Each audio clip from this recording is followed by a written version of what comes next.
पौर्वाणिक स्वाध्याय वेलायां पूर्वाचार्यानुक्रमेण सकल कर्मक्षयार्थं भाव पूजा वंदना स्तव समेतं श्रीमद् श्रुत भक्ति काव्योत्सर्गं करोमि।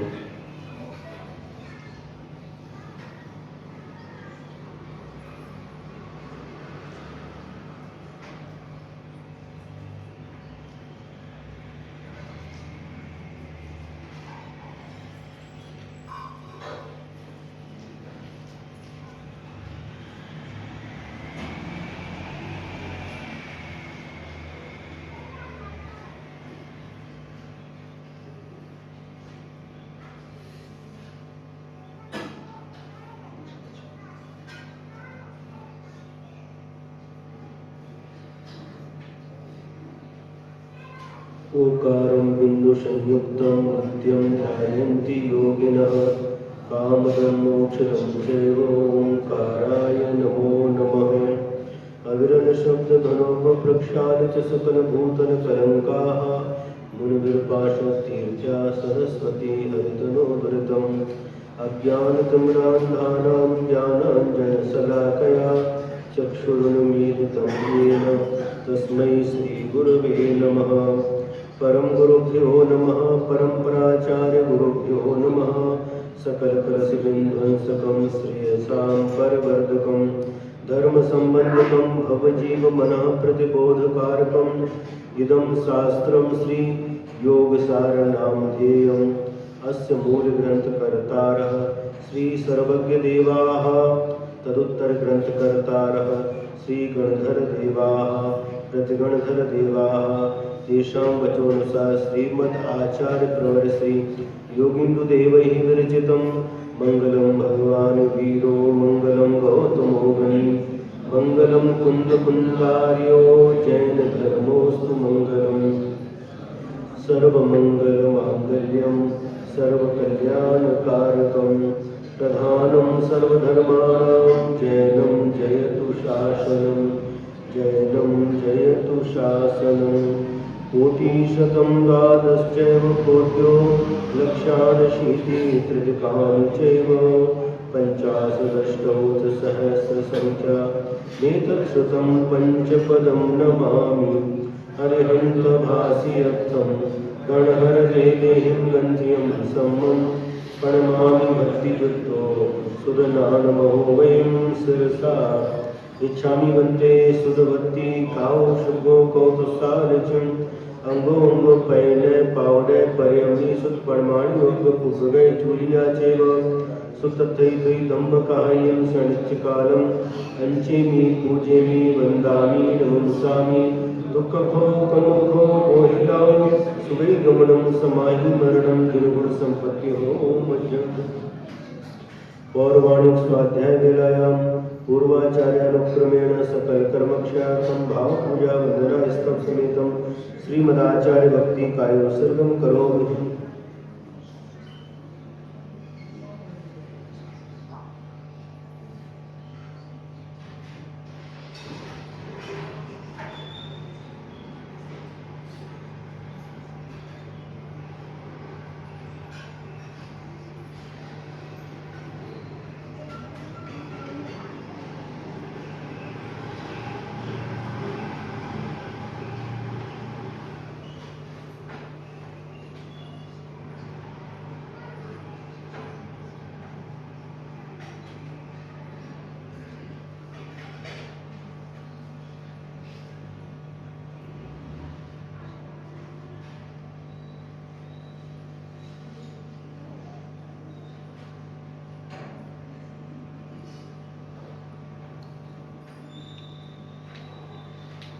सुरतु जलधि पारगेभ्यः स्वपरमति विभावना पटुमतेभ्यः सुचरित तपोनिधिभ्यो नमो गुरुभ्यो गुणगुरुभ्यः।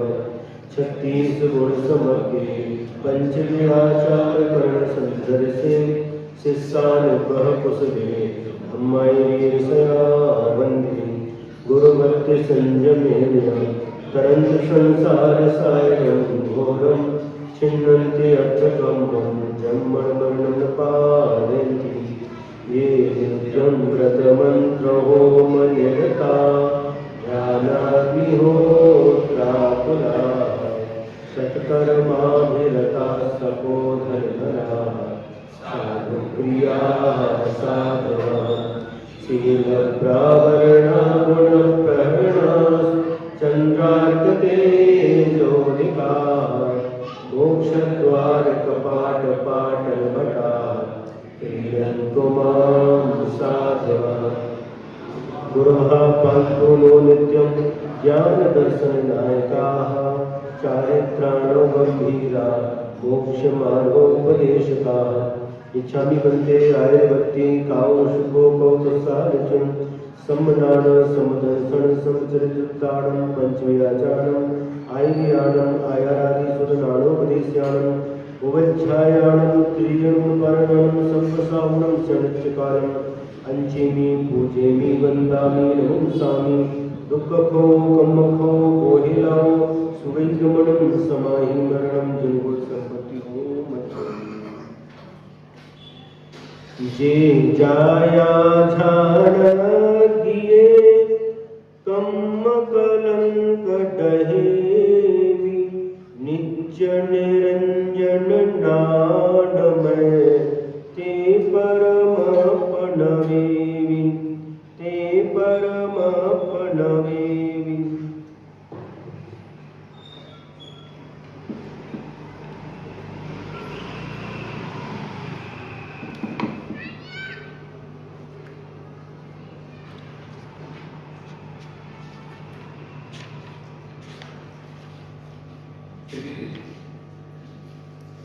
निम्मल झाड़ परेक्षया कम्म कलंक डहेवी अप्पालद्धो जेण परु ते परमपणवेवी ते परमपणवेवी।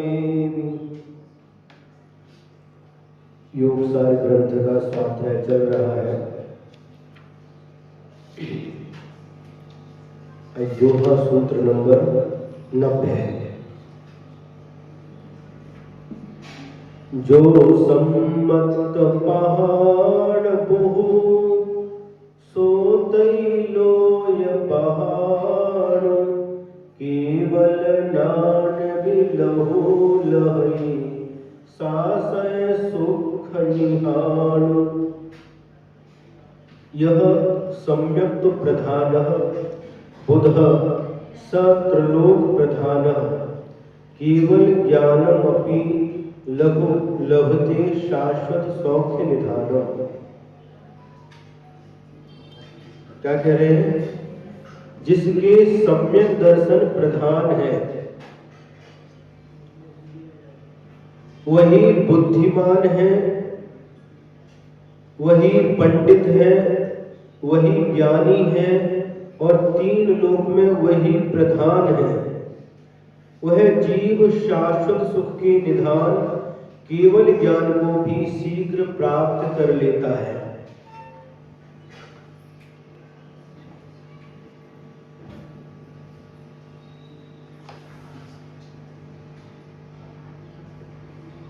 आचार्य कुंद स्वामी ने लिखा है, दर्शन मूलो धम्मो,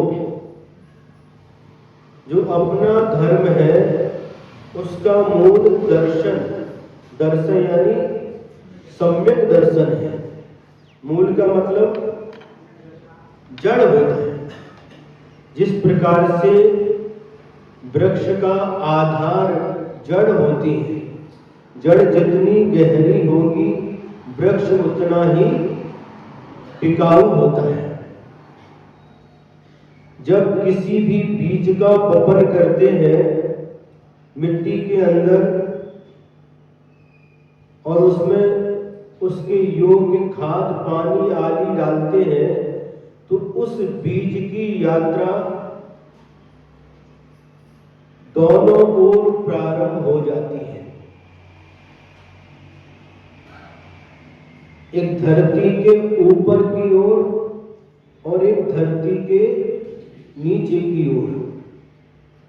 धरती के ऊपर जब आता है तो पहले छोटा सा अंकुर दिखाई देता है, बाद में पौधा बन जाता है, और बड़ा होते होते वह एक विशाल वृक्ष का रूप धारण कर लेता है।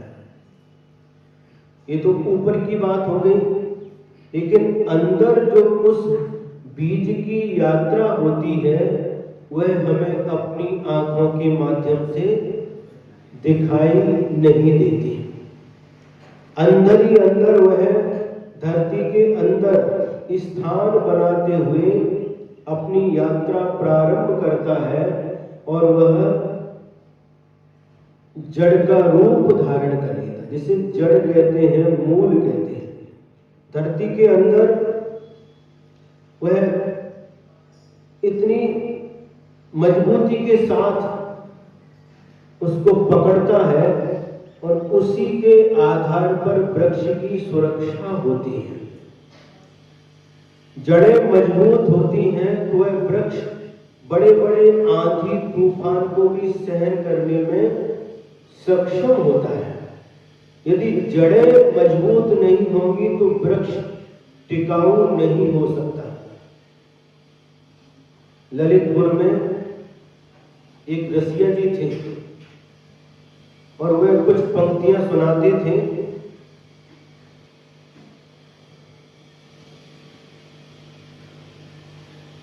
चढ़ागर पीतल पर पानी, चढ़ागर पीतल पर पानी, तो कंगन क्या खरा होगा। जड़ें गर खोखली होंगी तो वृक्ष क्या हरा होगा।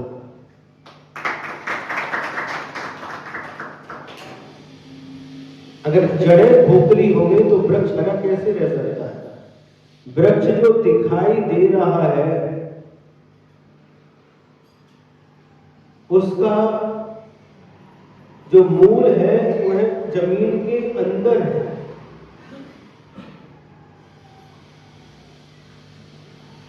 कभी वृक्ष सूखने लग जाए तो क्या करते, उसको पानी देते हैं। किसको पानी देते हैं? पत्ते को दे दो, पत्ते के ऊपर पानी डाल दो, पत्ता हरा हो जाएगा। डाल के ऊपर डाल दो, फल के ऊपर डाल दो, फूल के ऊपर डाल दो, क्यों?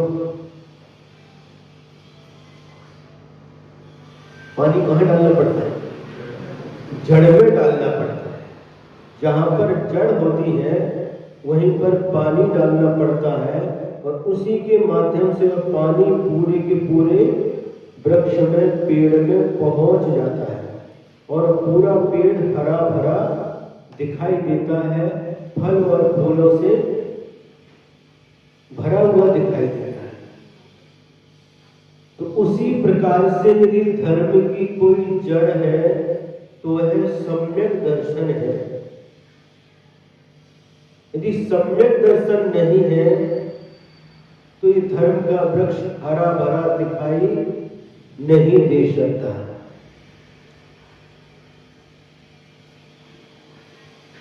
समझ में आ रहा है? सम्यक दर्शन के अभाव में आप कितनी भी पूजा करो, कितना भी दान दो, तीर्थ यात्रा करो, परोपकार करो, कितने भी कार्य करो, लेकिन सम्यक दर्शन यदि नहीं है तो यह सारी की सारी क्रियाएं पुण्य बंध के लिए कारण तो हो सकती हैं, लेकिन सम्यक दर्शन के बिना यह आत्म कल्याण के लिए कार्यकारी नहीं हो सकते। तो क्या कहा? सम्यक दर्शन ही मूल है। बीच में डिस्टर्ब नहीं करना आप लोग, बीच में नहीं आना, पीछे आए पीछे बैठिए, सामने नहीं आना है, बीच में रास्ता रोक करके बैठिए, क्योंकि सबका ध्यान उनकी तरफ चला जाता है। क्या कह रहे थे? सम्यक दर्शन जिसका मूल है, धर्म का मूल सम्यक दर्शन है। महाराज जी, सम्यक दर्शन क्या है? कई लोग समझते हैं भगवान की प्रतिमा का दर्शन करना ये सम्यक दर्शन है, अथवा भगवान का दर्शन करना ये दर्शन प्रतिमा है। कई लोगों को जैन कुल में जन्म लेने के बाद भी सम्यक दर्शन पता नहीं है, और जबकि जैन धर्म का मूल सम्यक दर्शन है। सम्यक दर्शन के ऊपर ही वह धर्म रूपी वृक्ष टिका हुआ है। हाथ उठा करके बताइए, सम्यक दर्शन किसे कहते हैं? ये परिभाषा कौन बता सकता है? किसी को भी नहीं पता है? ऐसे बोलते नहीं, हाथ ऊपर करना बस। हाँ बताओ, आपने आप नहीं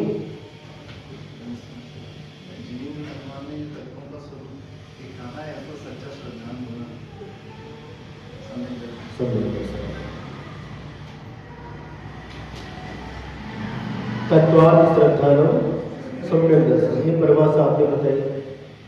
लेकिन बहुत सारी परिभाषा है। तत्व कितने होते हैं? 7 होते हैं। जीव, अजीव, आश्रव, बंध, संवर, निर्जरा और मोक्ष, 7 तत्व। ये भी परिभाषा सही है। हाँ, अब दूसरे बताओ। दूसरे कौन ने हाथ खड़ा किया था? हाँ बताओ, इस परिभाषा को छोड़ के हो तो बताना। अच्छा, ये निश्चय की अपेक्षा से आपने परिभाषा बता दी। हाँ, सच्चे देव शास्त्र गुरु के प्रति श्रद्धान सम्यक दर्शन, ये परिभाषा बहुत अच्छी। कहाँ से भैया? जबलपुर के पास। जबलपुर के पास क्यों बोले? गाँव का नाम बोलो ना। इंद्राना। अच्छा, इंद्राना, जबलपुर के पास। उन्होंने क्या कहा? फिर दोबारा बोलो। सच्चे देव शास्त्र गुरु के प्रति श्रद्धा। सच्चे देव, सच्चे शास्त्र, सच्चे गुरु के प्रति श्रद्धा रखना, इसका नाम सम्यक दर्शन। बिल्कुल सही परिभाषा आपकी भी। हाँ बताओ, तांगड़े तो वो तो बता दिया, नहीं परिभाषा बताओ। हाँ बोलिए।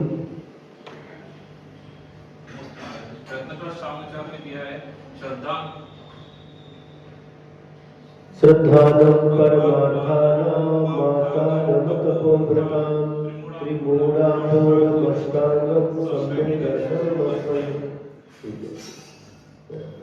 बहुत अच्छा। हाँ, और कोई बताएगा? हाँ बताओ। अपनी आत्मा के ऊपर ही श्रद्धा करना समझ दर्शन। हाँ, ये तुमने बता दिया, नहीं परिभाषा नहीं सुना। अच्छा हाँ बताओ। शुभम बुद्धि बताओ। है वही वाली ठीक है। देखो, सबकी परिभाषाएं सही है। तो जो इंद्राणी वाली भैया ने जो बताया, सच्चे देव शास्त्र गुरु के प्रति श्रद्धा रखना, इसका नाम सम्यक दर्शन है। और वह श्रद्धा कैसे रखना? जो भी श्लोक बोला था, जो परमार्थ भूत आप यानी देवादि देव, आगम यानी जिनवाणी और तपोभृत यानी गुरु है, इनके प्रति 3 मूढ़ता को छोड़ करके त्रिमूढ़ापूर्णमष्टांग और 8 अंगों से सहित और 8 मद यानी घमंड को, 8 प्रकार का जो घमंड होता है, अभिमान होता है, उसको छोड़ करके इन परमार्थ भूत देव शास्त्र गुरु के ऊपर श्रद्धा रखना, इसका नाम सम्यक दर्शन है। तो प्राथमिक अवस्था में इसी परिभाषा को लेकर के अपन चलते हैं। तो आपने कहा कि सच्चे देव, सच्चे शास्त्र और सच्चे गुरु, इनके ऊपर श्रद्धा रखना, इसका नाम सम्यक दर्शन है। तो सच्चे देव किसे कहते हैं? दूसरा प्रश्न, सच्चे देव की परिभाषा क्या है? हाँ बताओ। जो वीतरागी है, सर्वज्ञ और हितोपदेशी है, वो सच्चे देव। बिल्कुल सही परिभाषा बताएं। जो वीतरागी है, सर्वज्ञ है और हितोपदेशी है, उन्हें सच्चे देव कहते हैं। ये पठारी के हैं। जहाँ पर एक ऐसा गांव है, आचार्य के साथ गए थे, जहाँ पर दरवाजे पत्थर के होते हैं, है ना? सभी दरवाजे लकड़ी के नहीं, पत्थर के।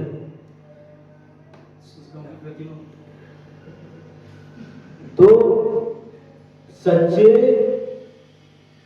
देव की परिभाषा उन्होंने बताई, जो वीतरागी है, सर्वज्ञ है और हितोपदेशी है, उन्हें सच्चे देव कहते हैं।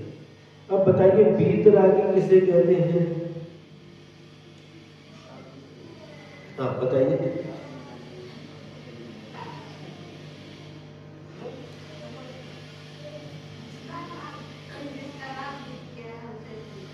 है और स्पष्ट करिए।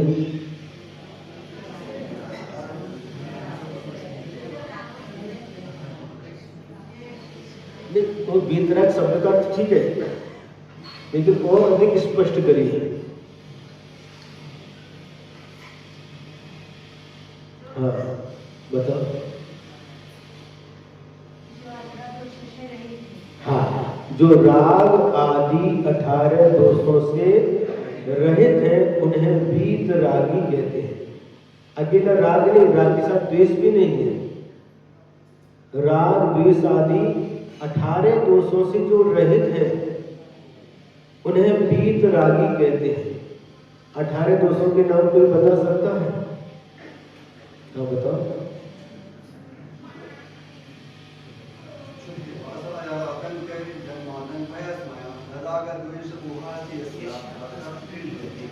लेकिन इसकी हाँ बताओ। 18 नहीं है, इसमें और बाकी है।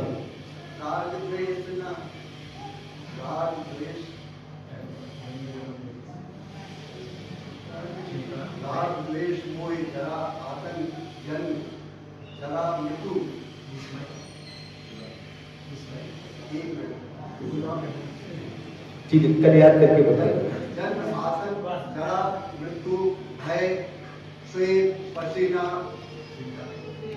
श्वेत और पसीना एक ही होगा। खेद, आश्चर्य। कल पूरी याद करके सुना।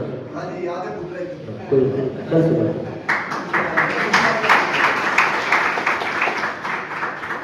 ठीक है, ये 18 दोष कहे हैं।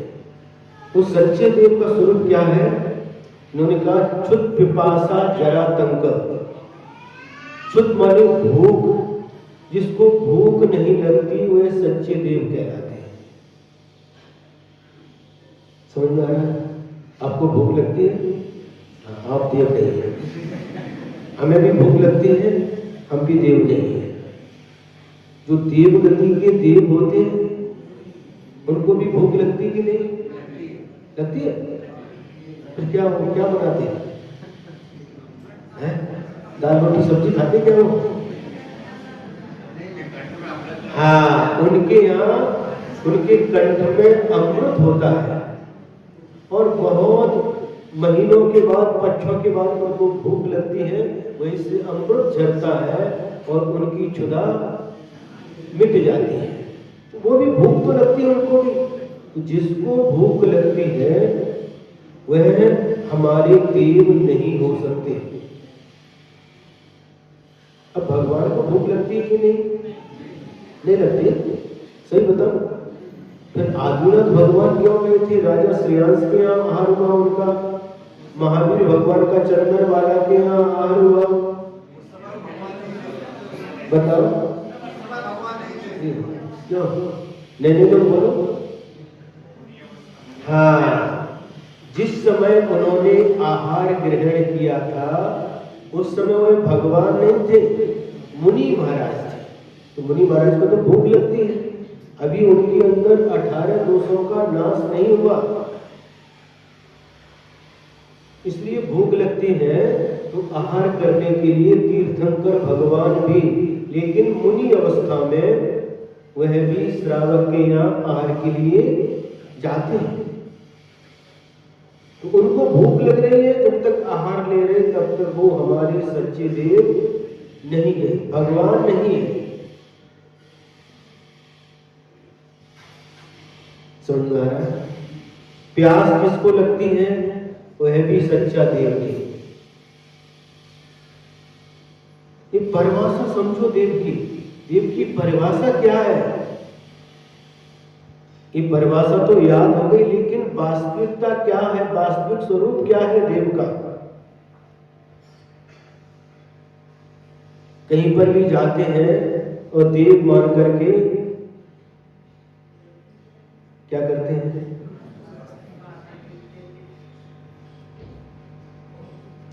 डोका टेकायला डोका लागत नाही, पण डोकं कुठे टेकायचं याला डोकं लागते।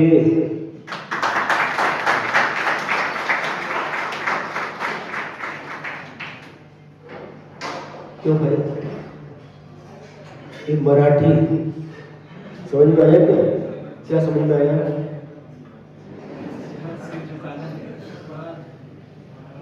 नहीं समझ में आया। हिंदी वालों को समझ में नहीं आया, मराठी वालों को समझ में आया। डोका टेकायला डोका लागत नहीं, सिर झुकाने में दिमाग नहीं लगता, लेकिन सिर डोका कोठे टेकायचं याला डोका लागते। सिर कहाँ झुकाना, इसके लिए दिमाग लगाने की आवश्यकता है। दिमाग लगता कि नहीं? क्यों? इधर भी देखते जाना, इधर भी देखते जाना, इधर भी जो दूसरों के लिए लगाया है चालू है कि बंद हो गया? तो सिर झुकाने के लिए दिमाग की आवश्यकता नहीं, कहीं भी झुका दो, लेकिन सिर कहाँ झुकाना है इसके लिए दिमाग की आवश्यकता होती है, बुद्धि की आवश्यकता होती है। अब जिसको भूख नहीं लगती, जिसको प्यास नहीं लगती, और जरा जिसको बुढ़ापा नहीं आता, जो बूढ़ा हो गया वो देव नहीं हो सकता।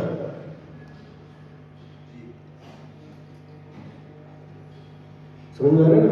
चुप पिपासा जरा तंक आतंक माने होता है रोग, जिसको रोग होता है, जिसको बीमारी होती है, वह हमारा देव नहीं हो सकता। भय, जिसको डर लगता है, वह हमारा देवता नहीं हो सकता। आप डरते हैं? क्यों? आप डरते कि नहीं? डरते हैं, सभी डरते हैं। कोई ऐसा है जो डरता नहीं हो? हाथ ऊपर करो, जिसको डर नहीं लगता हो। सबको डर लगता है। किससे डर लगता है?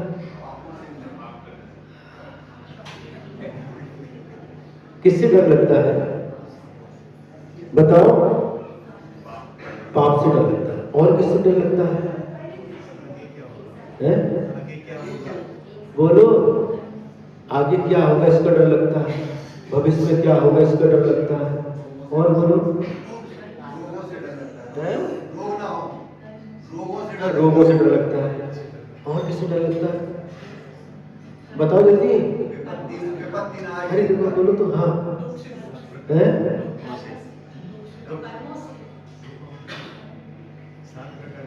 अरे भय तो है। अभी आप यहाँ पर बैठे हैं कि हम डरते नहीं, सिर्फ पापों से डरते हैं, और उसी समय एक काला काला बीच में से आते हैं, डर लगेगा कि नहीं? तो अभी हमारे पास भय विद्यमान है कि नहीं, डर है। तो हमारे भगवान के पास भय नहीं होता, हमारे भगवान किसी से डरते भी नहीं और किसी को डराते भी नहीं। तो मेरी भक्ति नहीं करेगा तो ऐसा हो जाएगा, वैसा हो जाएगा, समझ में आ रहा है? हमारे भगवान किसी से डरते भी नहीं और किसी को डराते भी नहीं। दूसरे देव डरा भी देंगे आपको, ऐसा नहीं करेगा तो ऐसा हो जाएगा। लेकिन हमारे देव, सच्चे देव कैसे होते हैं? जो किसी से डरते नहीं और किसी को डराते भी नहीं। अब देखिए, जब भगवान की पीतरा छवि के सामने जाते हैं कभी भी डर नहीं लगता, और दूसरे अलग अलग रूप में रहते तो उनको देख करके बच्चे डर भी जाते हैं। स्नेह, भगवान किसी से स्नेह नहीं रखते। भयासा, आशा, मन में किसी प्रकार की आशा नहीं होती। लोभाच नहीं, क्या है? क्षुद पिपासा जरातंक जन्मांत वैस्मया, इसमें उनको आश्चर्य नहीं होता, विस्मय नहीं होता।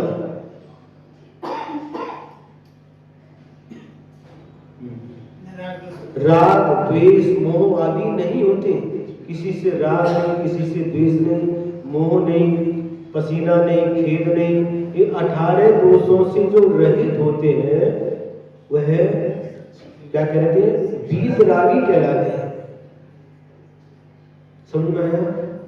अब इसके बाद में क्या कहता है? जो वीतरागी है सर्वज्ञ है। सर्वज्ञ किसे कहते हैं? कौन बताएगा? नहीं, थोड़ा नहीं लोग बताओ। हाँ, बहुत अच्छा, सही परिभाषा है। कहाँ से है? शिवपुरी, मध्य प्रदेश में। क्या कहा? सर्वम जानाति इति सर्वज्ञ, जो सब कुछ जानते हैं। उनके केवल ज्ञान में सब कुछ झलकता है। 3 लोक और 3 काल में ऐसी कोई वस्तु नहीं है जो उनके केवल ज्ञान का विषय नहीं बनता। तो जो सब कुछ भूत, भविष्य, वर्तमान काल संबंधी सब द्रव्य, उनके गुण, उनकी पर्यायों को जो जानते हैं वह सर्वज्ञ कहलाते हैं। ठीक है, जो सर्वज्ञ है वह सच्चे देव है। संसार में जो देव गति के देव हैं वह सबको जानते क्या? नहीं जानते। 4 गति के देव हैं, भवनवासी, व्यंतर, ज्योतिषी और वैमानिक। ये 4 गति के देव हैं। ये सबको जानते क्या? नहीं जानते। ये सर्वज्ञ नहीं है, वो भी हमारे सच्चे देव नहीं है। और हम आप लोग भी नहीं जानते, इसलिए हम भी सच्चे देव नहीं है। सर्वज्ञ हो गया। अब इसके बाद में हितोपदेशी, जो हित का उपदेश देने वाले हो। भगवान की जब दिव्य ध्वनि गिरती है तो अपनी दिव्य ध्वनि के माध्यम से प्राणी मात्र के हित का उपदेश देते हैं। भगवान की वाणी से कभी किसी भी प्राणी का अहित नहीं होता। तो जो हितोपदेशी है, तो जो वीतरागी है, सर्वज्ञ है और हितोपदेशी है, वह हमारे सच्चे देव कहलाते हैं। यदि आप लोग मेरी भावना पढ़ते हैं तो शुरू की जो 4 पंक्तियां हैं उसमें इन्हीं सच्चे देव का स्वरूप बतलाया गया है। जिसने राग द्वेष कामादिक जीते, सब जग जान लिया, सब जीवों को मोक्ष मार्ग का निष्प्रह हो उपदेश दिया। बुद्ध वीर जिन हरिहर ब्रह्मा, या उसको स्वाधीन कहो, भक्ति भाव से प्रेरित हो यह चित्त उसी में लीन रहे। इसमें सच्चे देव का स्वरूप बतलाया है।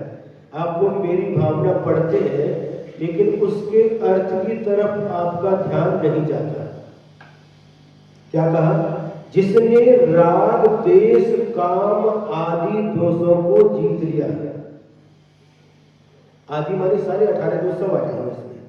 जिसने राग द्वेष काम आदि जीते, यानी जो बीत रागी है, इसमें बीत रागता का लक्षण बता दिया। जिसने राग द्वेष काम आदि जीते, ये बीत रागता का लक्षण है। हमारे भगवान आपकी भक्ति से प्रसन्न होकर के वरदान नहीं देते, और यदि कोई एक की निंदा करता है तो उससे नाराज होकर के कभी शाप भी नहीं देते। न किसी से प्रसन्न होते हैं और न किसी से नाराज होते हैं। न किसी की भक्ति, अब भक्ति कर ली आपने, हाँ हे वत्स मैं तेरी भक्ति से प्रसन्न हूं, बोल मांग, क्या मांगता है? नहीं। अगर ऐसा जो कहते हैं वो हमारे सच्चे देव नहीं हो सकते। जो किसी से प्रसन्न नहीं होते, लेकिन फिर भी आप लोग घर के बाहर श्री महावीर प्रसन्न, श्री आदिनाथ प्रसन्न, श्री पार्श्वनाथ प्रसन्न, श्री शांतिनाथ प्रसन्न, ऐसा यहाँ पर महाराष्ट्र और कर्नाटक में जब घरों में आहार के लिए जाते हैं तो देखने को मिलता है। लेकिन उत्तर भारत में नमः लिखते हैं, श्री महावीराय नमः, श्री आदिनाथाय नमः। ये प्रसन्न जो लिखने की पद्धति ये ठीक नहीं है। भगवान किसी से प्रसन्न होने वाले नहीं है, और भगवान को प्रसन्न करने का प्रयास भी मत करना। हाँ, गुरु प्रसन्न हो सकते हैं, लेकिन भगवान कभी किसी से प्रसन्न नहीं होते।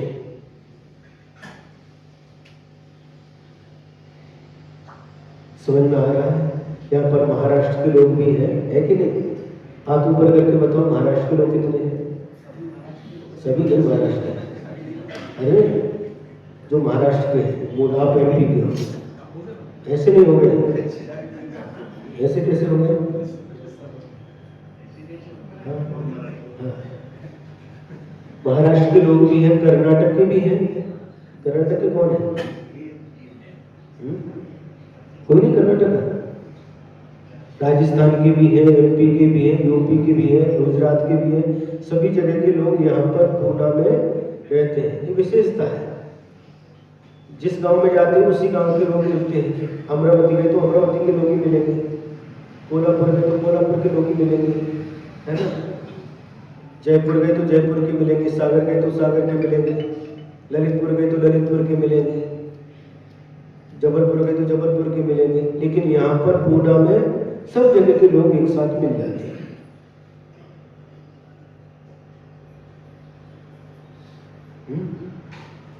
समझ में आ रहा है? हम क्या कह रहे थे? प्रश्न क्या चल रहा है?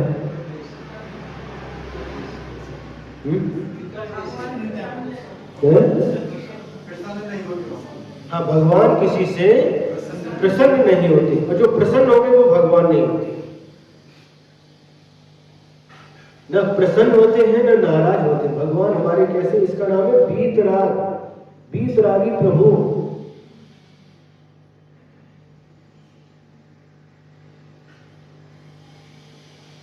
किसी से भी प्रसन्न नहीं होते, चाहे आप कितनी भी भक्ति करो, दिन रात बैठे रहो भगवान के चरणों में, लेकिन भगवान प्रसन्न नहीं होते। और कितनी भी निंदा करो, रात दिन निंदा करो, तो नाराज भी नहीं होती, क्योंकि उनके अंदर प्रसन्न नहीं होते, उन्हें राग का अभाव है। नाराज नहीं होते यानी द्वेष का अभाव है।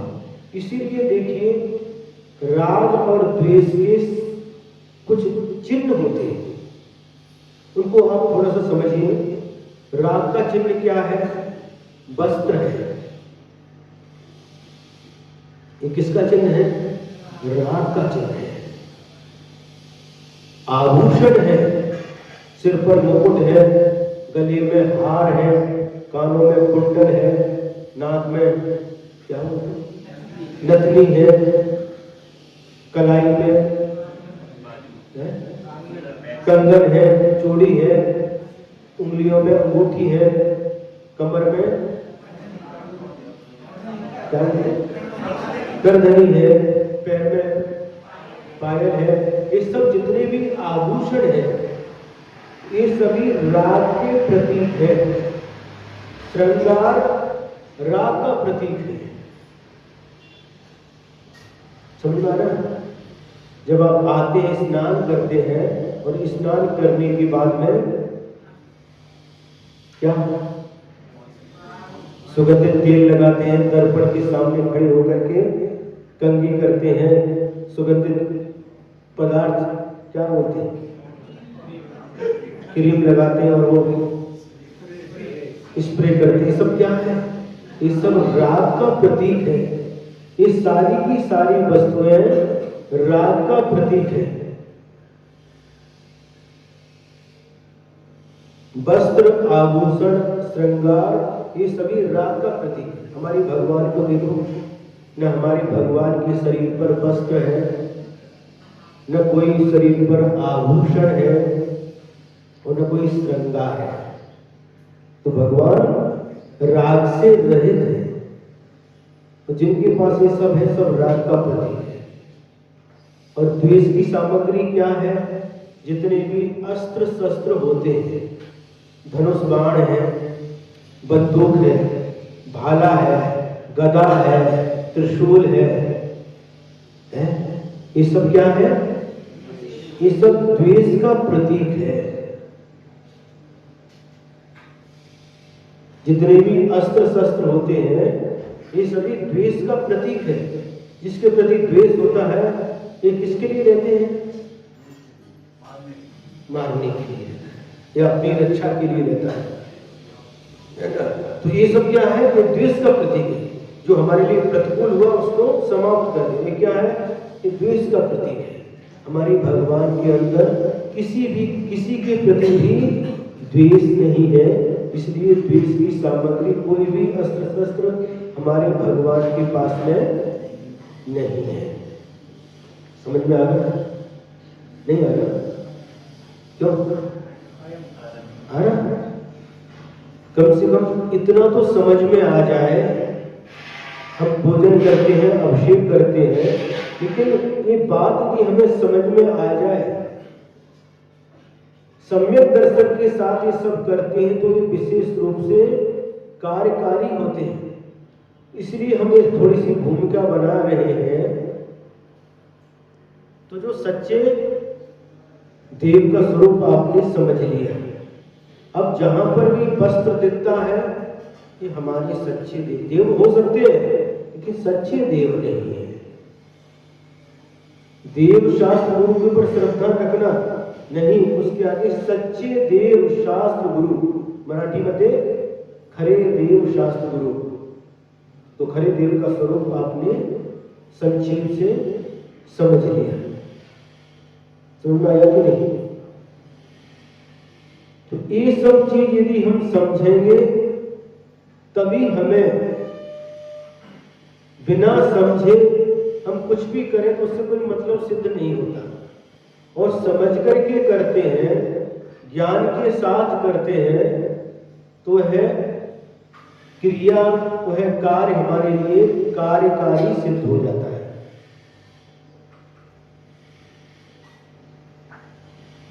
अब इसमें क्या कहा था?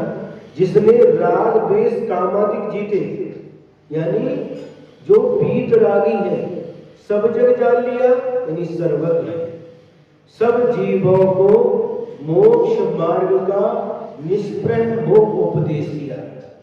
सब जीवों को, जो संसार में जितने भी जीव आते हैं, मनुष्य भी है, त्रियंच भी है, देव गति के देव और देवियां भी हैं। वहां पर भी देव देवियां हैं। 12 सभाएं होती हैं। 12 सभाओं में 8 सभाएं तो देव और देवियों से भरी रहती हैं, लेकिन वो भी देव है। और जो समोसन के बीचों बीच कमलासन पर, सिंहासन पर बैठे, वो भी देव है। सच्चे देव कौन से हैं? ये भैया, सच्चे देव कौन से हैं? जो समुद्र के मध्य में, उस कमलासन से भी 4 अंगुल अधर में अंतरिक्ष में विराजमान है, वह सच्चे देव है। 8 सभाओं में जो देव बैठे हैं, 4 सभाओं में देव और 4 सभाओं में उनकी देवियां, बहुमत उन्हीं का रहता है समूह में। वो सच्चे देव नहीं है, वो देवाधिदेव नहीं है।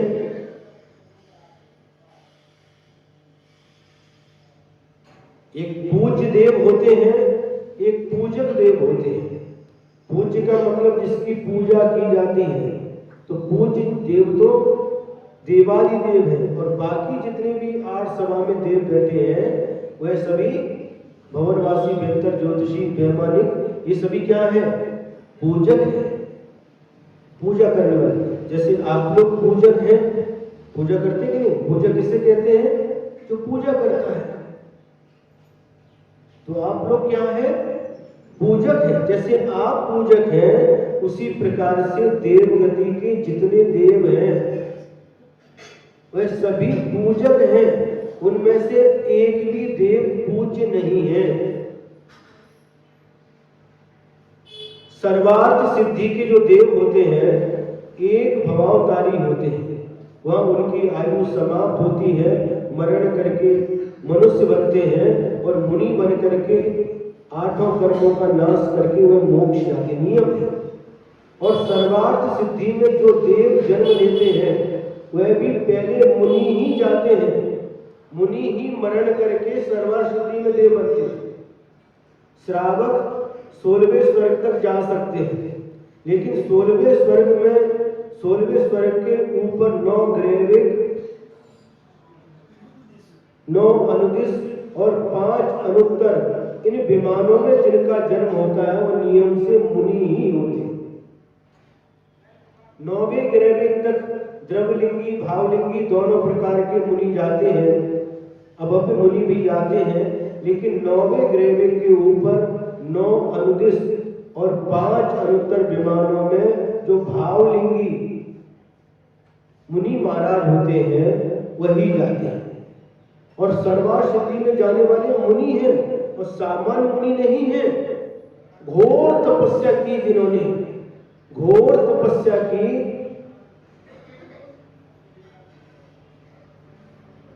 आप एग्जाम देते हैं, परीक्षा होती है, एक सप्लीमेंट्री होती है।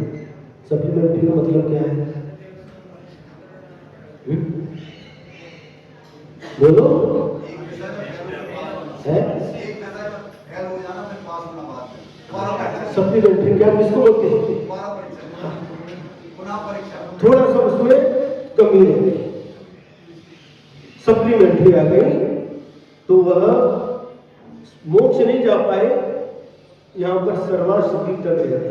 5 पांडव थे, युधिष्ठिर, भीम, अर्जुन, नकुल और सहदेव। ये 5 पांडव मुनि बने, और मुनि बन करके ये तपस्या कर रहे थे, खड़े होकर के खड़गासन से। और उस समय कौन? उनके ही कजिन भाई, क्या बोलता, चुलत भाई दुर्योधन आदि, इन्होंने क्या किया? लोहे के आभूषण बनवाए और उनको तपा करके गरम गरम लाल लाल उनके शरीर पर पहना दिए, गले में डाल दिया, हाथों में डाल दिया, शरीर जलने लगा। 3 पांडव युधिष्ठिर, भीम और अर्जुन समता भाव से इस उपसर्ग को सहन करते रहे। जो जल रहा है वह मैं नहीं हूं, और जो मैं हूं वह कभी जल नहीं सकता। आज तक कोई ऐसी अग्नि नहीं बनी जो मुझे जला सके, मेरी आत्मा को जला सके। जो जल रहा है यह पुद्गल है, और पुद्गल तो आज नहीं तो कल ये तो मिटने ही वाला है। जो मिटता है, जो बनता है, मिटता है, उसी का नाम पुद्गल है। और इतने लीन हो गए आत्म स्वभाव में, इतने लीन हो गए, इतने लीन हो गए ध्यान में इतने निमग्न हो गए, शरीर जल रहा है, फिर भी उसके प्रति भी इतने निर्ममत्व हो गए, बिल्कुल उसके प्रति बिल्कुल ये मेरा है ही नहीं, और शरीर जलता रहा। और उन्होंने शरीर के साथ साथ उस ध्यान रूपी अग्नि से 4 घातिया कर्मों को भस्म कर दिया। ज्ञानावरणी, दर्शनावरणी, मोहनी और अंतरा, इन 4 घातिया कर्मों को नष्ट कर दिया, भस्म कर दिया, और केवल ज्ञान प्राप्त करके अरिहंत भगवान बन गए।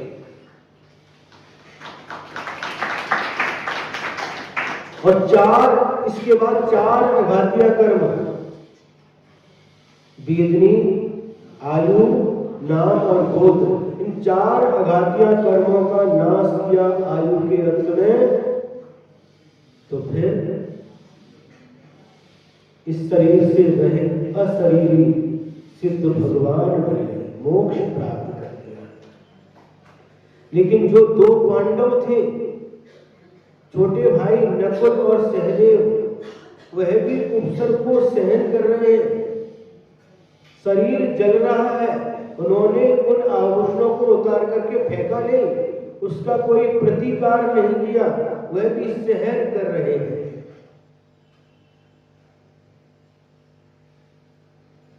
शरीर जल रहा है, ये शरीर जल रहा है, ये शरीर तो नाशवान है, नश्वर है, ये तो जलने ही वाला है, नष्ट होने वाला, ये विचार कर रहे हैं।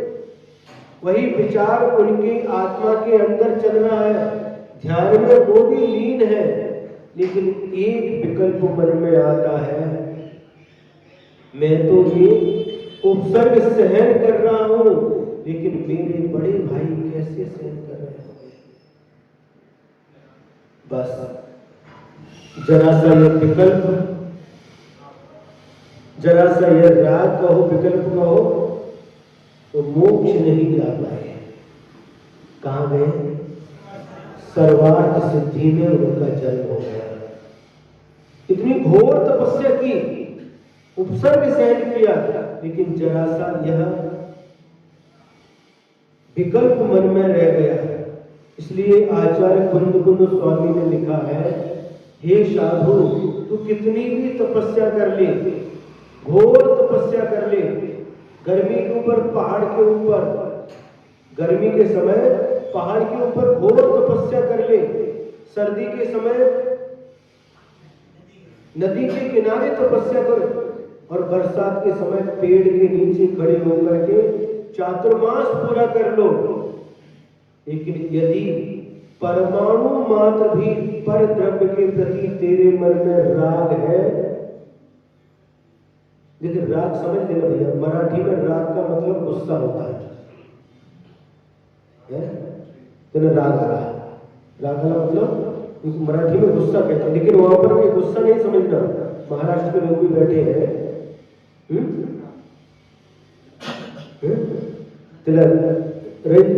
राग थे, क्या बोलते हैं, तिला लई राग थे, तो तिला मतलब स्त्री के लिए बताते हैं, उनके लिए बहुत गुस्सा आता है। तो यहाँ पर राग का मतलब राग नहीं है, राग द्वेष, जिसके प्रति ममत्व भाव है, आकर्षण है, वह राग। तो ये राग लेना, गुस्सा नहीं लेना। तो क्या कहा कि परमाणु मात्र के प्रति भी, परमाणु किसे कहते हैं? पुद्गल द्रव्य की सबसे छोटी इकाई का नाम परमाणु है। एक पुद्गल द्रव्य, उसके टुकड़े करते जाओ, करते जाओ, करते करते करते करते ऐसा टुकड़ा बचे तो जिसका दोबारा दूसरा टुकड़ा नहीं हो सकता, उसे परमाणु कहते हैं। तो परमाणु मात्र के प्रति भी यदि राग भाव विद्यमान है, तब तक उसको, उस मुनि को मोक्ष की प्राप्ति नहीं हो सकती। और यही हुआ, नकुल और सहदेव सर्वार सिद्धि में देव पर्याय को प्राप्त कर लिया, लेकिन उन्हें मोक्ष की प्राप्ति नहीं भाई, इसे कहते सप्लीमेंट्री। अब नियम से अगले भाव में, क्योंकि सर्वार्थ सिद्धि के देव एक भवावतारी होते, नियम से मनुष्य बनेंगे, मुनि बनेंगे और उसी भाव से मोक्ष करेंगे। देखिए अतीत का जीवन भी उनका मुनि जीवन है, और सामान्य मुनि नहीं, घोर तपस्वी, उपसर्ग विजेता, घोर उपसर्ग सहन करने वाले ऐसे मुनि, और भविष्य भी उनका मुनि, और अगले भाव में नियम से मोक्ष जाने वाले हैं। लेकिन फिर भी कहते हैं इस समय, जिस समय में बीच की अवस्था है, सर्वार्थ सिद्धि में देव है, तब तक वे हमारे लिए सच्चे देव नहीं है, वे हमारे लिए पूज्य नहीं है। अतीत काल में भी मुनि थे, भविष्य में भी मुनि बनेंगे और नियम से मोक्ष जाएंगे उसी भाव में। लेकिन फिर भी अभी जो आपकी अवस्था है, अभी आपकी अवस्था असंयम की अवस्था है, और असंयम कभी भी पूज्य नहीं होता। असंयतम न बंदे, कुंद स्वामी ने घोषणा की है, असंयमी की वंदना नहीं करना चाहिए। अभी देव की बात हो गई, अब भगवान को ले लो। आदिनाथ भगवान बैठे हैं राज सिंहासन के ऊपर, वस्त्र आभूषण धारण किए हैं, पूरा का पूरा उनका मंत्रिमंडल बैठा है। अभी वो देव हैं? क्या है?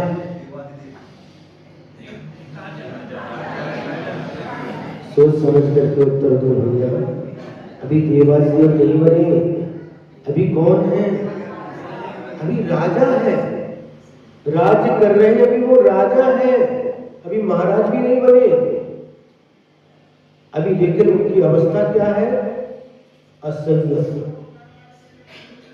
तीर्थंकर भगवान है, लेकिन अभी असंयम अवस्था, और असंयम अवस्था हमारे लिए पूज्य नहीं होती।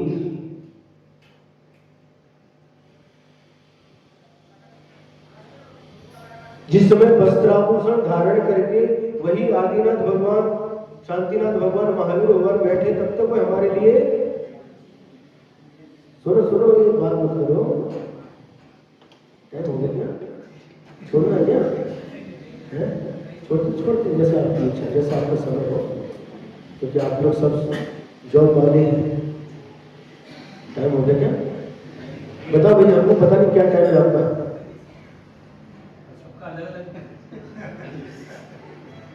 आनंद आ रहा है कि नहीं? अच्छा है? कितने बजे तक लेना है? कब तक लेना है? नहीं, जितना सबके हमको टाइम नहीं पता, बताओ ना आप लोग। 10:30 से ठीक है, तो कल से करेंगे, आज तो नहीं पे छोड़े, सबके लिए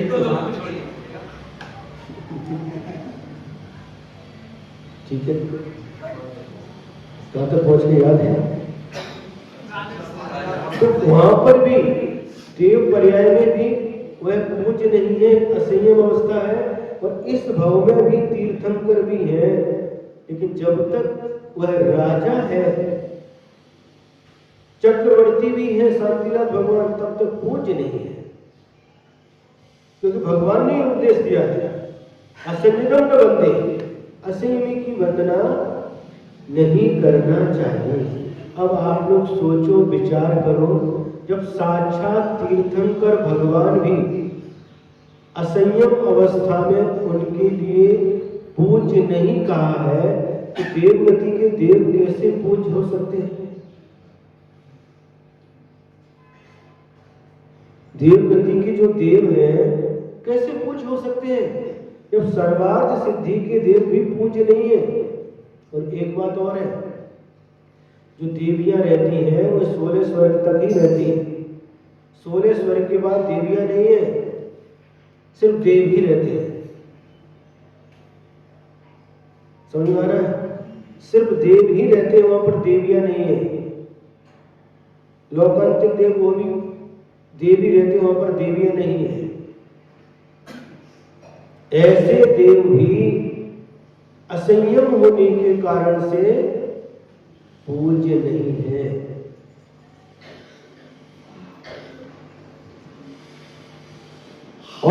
साक्षात तीर्थंकर भगवान भी जब तक दीक्षा नहीं लेते, वस्त्र आभूषण का त्याग करके रत्नत्रय को धारण नहीं करते, तब तक वह तीर्थंकर भगवान भी पूज्य नहीं है। आदर की योग्य है, आदर अपन बड़ों का करते वो अलग बात है, लेकिन पूज्य की कोटि में नहीं आते।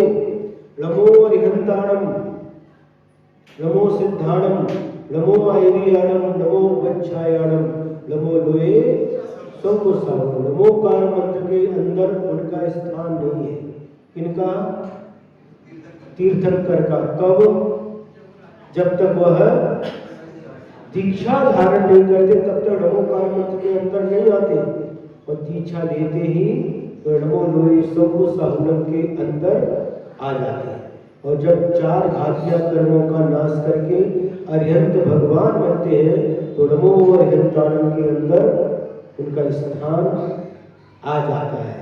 और वही जब सिद्ध बन जाते हैं तो नमो सिद्धाणम कह करके हम लोग उनको नमस्कार करते हैं, उनकी भक्ति करते हैं।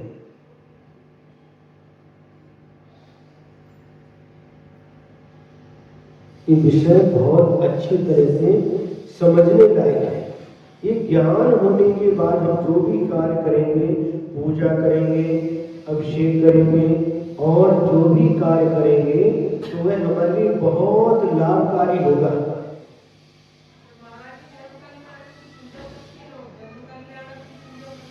तो उसको बाद में समझेंगे। तो ये अपन को विशेष रूप से ध्यान में देने योग्य बात है।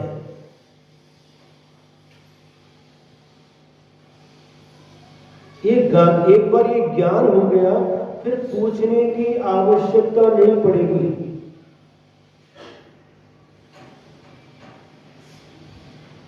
जब तक वीतरागता नहीं है तब तक वहां पर पूज्यता भी नहीं है। जहां पंच कल्याणक महोत्सव होता है उस समय गर्भ कल्याणक की क्रियाएं होती हैं, जन्म कल्याणक होता है, उस प्रतिमा को वस्त्राभूषण पहनाया जाता है। और जिस दिन दीक्षा कल्याणक होता है, सब वस्त्र आभूषण का त्याग करके दीक्षा कल्याणक के संस्कार किए जाते हैं। उस समय से उसके अंदर पूज्यता आ जाती है।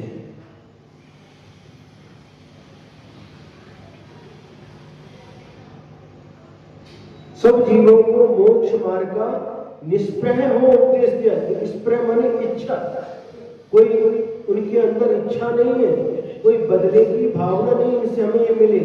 निष्प्रह होकर के सब जीवों के कल्याण की भावना से सबके लिए आत्म कल्याण के लिए उन्होंने उपदेश दिया है। अब बुद्ध, अब नाम कुछ भी रहे, उनका नाम बुद्ध हो चलेगा, वीर चलेगा, जिन चलेगा, हरि चलेगा, हर ब्रह्मा चलेगा, विष्णु चलेगा, महेश चलेगा। बुद्ध वीर जिन हरिहर ब्रह्मा, या उसको स्वाधीन कहो, नाम कुछ भी रहने दो, लेकिन ये गुण उनके अंदर होना चाहिए। क्योंकि हमारा धर्म गुणों का उपासक है, किसी व्यक्ति का नहीं। ये गुण जिसके अंदर है वह हमारे लिए पूज्य है, आराध्य है, उपास्य है। हमारे धर्म में नाम की पूजा नहीं होती। अगर नाम की पूजा हो तो पहले भी महावीर नाम था, लेकिन तब पूजा नहीं करते थे। जिस समय उन्होंने रत्नत्रय धारण किया उस समय उनकी पूजा भक्ति करना हम लोग प्रारंभ करते हैं। तो ये कुछ चीजें ऐसी हैं जो हमें समझना होगा, और सामान्य से नहीं बहुत अच्छे से समझना होगा। जब ये ज्ञान हमें हो जाएगा तो फिर इसके बाद में फिर हमें कहीं भटकने की आवश्यकता नहीं पड़ेगी। तो बुद्ध वीर जिन हरिहर ब्रह्मा, या उसको स्वाधीन कहो भक्ति भाव से। अब ये गुण जिसके अंदर है, नाम कुछ भी हो, भक्ति भाव से प्रेरित हो, यह चित्त उसी में लीन रहे, हमारा मन हमारा चित्त हमेशा उसी में लीन रहे, तल्लीन रहे। अब ये सच्चे देव का स्वरूप बताया, समझ गए? ये सच्चे देव, क्योंकि परिभाषा बताई थी, सच्चे देव, सच्चे शास्त्र और सच्चे गुरु के ऊपर श्रद्धा करने का नाम सम्यक दर्शन है। अब ये सच्चे देव का स्वरूप आपको संक्षेप से बताया है। महाराज 1 घंटा हो गया, फिर आप संक्षेप कर रहे हैं, विस्तार तो बहुत है, पूरा चातुर्मास भी कम पड़ जाएगा। अब सच्चे शास्त्र किसे कहते हैं?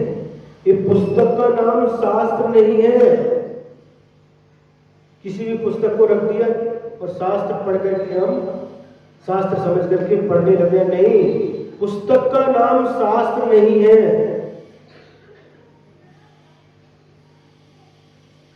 नहीं बात सुन रहे आप? तो हम तो समझते थे मंदिर में जहां पर शास्त्र भंडार है वहां पर पुस्तक रखे, वो सब शास्त्र है।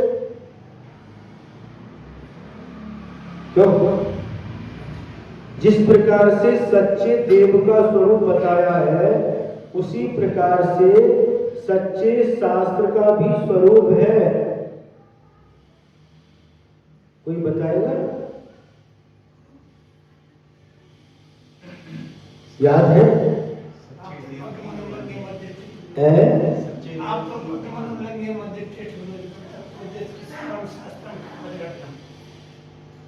आप तो पक्के मनुलंघ्य मत दृष्टिष्ट विरोधकम तत्वोपदेश कृत शास्त्रम सार्वम। आगे शास्त्रम का पथ घट्ट, बहुत अच्छा है। सच्चे शास्त्र किसे कहते हैं? जिनवाणी, जिनवाणी का नाम शास्त्र है। जिनवाणी किसे कहते हैं? तीर्थंकर भगवान की वाणी, जिनेंद्र भगवान की वाणी का नाम जिनवाणी है।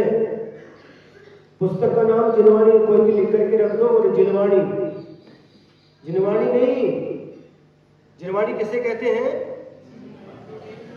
जिनेंद्र भगवान की वाणी का नाम जिनवाणी है। और जिनेंद्र भगवान की वाणी को जो पूर्व आचार्यों ने लिपिबद्ध किया है उसे हम जिनवाणी कहते हैं। हर किसी पुस्तक का नाम जिनवाणी नहीं होता। जिस प्रकार से हर किसी मूर्ति का नाम जिनेंद्र भगवान नहीं होता, उसी प्रकार से हर पुस्तक का नाम जिनवाणी नहीं होता। जो जिनवाणी के गुण हैं, जो शास्त्र के गुण हैं, वह जिसमें पाए जाते हैं उसे सच्चे शास्त्र कहते हैं। आप तो पज्ञ, सबसे पहला लक्षण बताया, आप तो पज्ञ माने आप मतलब जो 18 दोषों से रहित हैं, वीतरागी हैं, सर्वज्ञ हैं, ऐसे जिनेंद्र भगवान के द्वारा कहा हुआ होना चाहिए। हमारे द्वारा कहा हुआ, आपके द्वारा कहा हुआ जिनवाणी नहीं कहलाएगी। आप तो पज्ञम, जिनेंद्र भगवान के मुख से जो कहा गया है,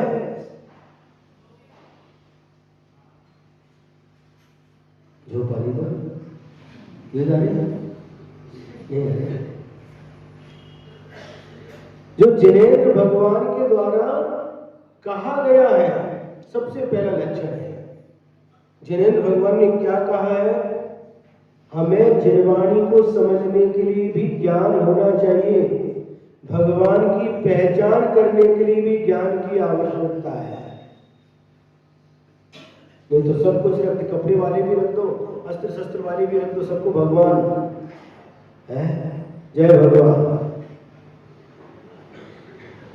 गंगा गए तो गंगा दास, और यमुना गए यमुना दास, और सांगली कोल्हापुर की तरफ गए तो कृष्णा दास, कृष्णा नदी वहां पर, कृष्णा नदी, दूध गंगा वेद गंगा। ऐसा नहीं, ऐसा नहीं है। हमें अच्छी तरह से सोच समझ करके यह निर्णय लेना पड़ेगा, और बिना ज्ञान के ये निर्णय लेने की क्षमता हमारे अंदर नहीं आ सकती। तो सबसे पहले हमें अज्ञान से ऊपर उठना पड़ेगा। जो अज्ञान था तब तक हम सबको देव समझते थे, सबको शास्त्र समझते थे, सबको गुरु समझते थे, अथवा जो देव नहीं है उनको देव समझ करके भजते थे, जो शास्त्र नहीं है उनको शास्त्र समझ करके पढ़ते थे, और जो गुरु नहीं है उनको गुरु समझ करके उनकी आराधना भक्ति आदि करते थे।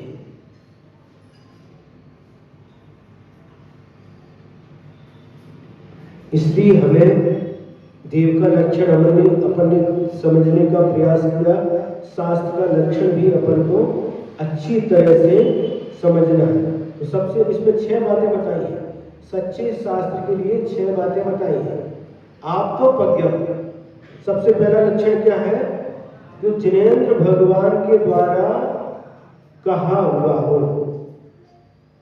उसको जिनवाणी कहते हैं, और हमारा नहीं तो बाकी लोगों के द्वारा कहा हुआ जनवाणी। बस खत्म कर दें, बस जनवाणी स्तुति कर लिए, समाप्त करते हैं, टाइम हो गया। तो इसका अर्थ क्या हो गया? जो पूरा कर लेते इसको, जो सर्वव्यापी, जिसके सम्यक का प्राधान्य है, सम्यक दर्शन प्रधान है, वही पंडित है, वही विद्वान है, और वही त्रिलोक में तीनों लोकों में प्रधान है, और वह जीव ही शाश्वत सुख के निधान केवल ज्ञान को प्राप्त करके शीघ्र ही निर्वाण को प्राप्त कर लेता है। आज देव का स्वरूप समझा, कल सच्चे शास्त्र का स्वरूप भी समझने का हम प्रयास करें। आज इतना यदर्थमात्रा पदवाक्यहीनम मया प्रमादा यदि किंचनोक्तं तन्मे क्षमित्वा विदधातु देवी सरस्वती केवल बोधिनब्धिं बोधि समाधि परिणाम शुद्धि स्वात्मोपलब्धि शिव सौख्य सिद्धि चिंतामणि चिंतित वस्तुदाने त्वमन्यमानस् ममास्तु देवी त्वमन्यमानस्य ममास्तु देवी। द्वादशांग जिनवाणी माता की परम उपकारी परम पूज्य आचार्य गुरुवर श्री विद्यासागर जी महाराज की जय।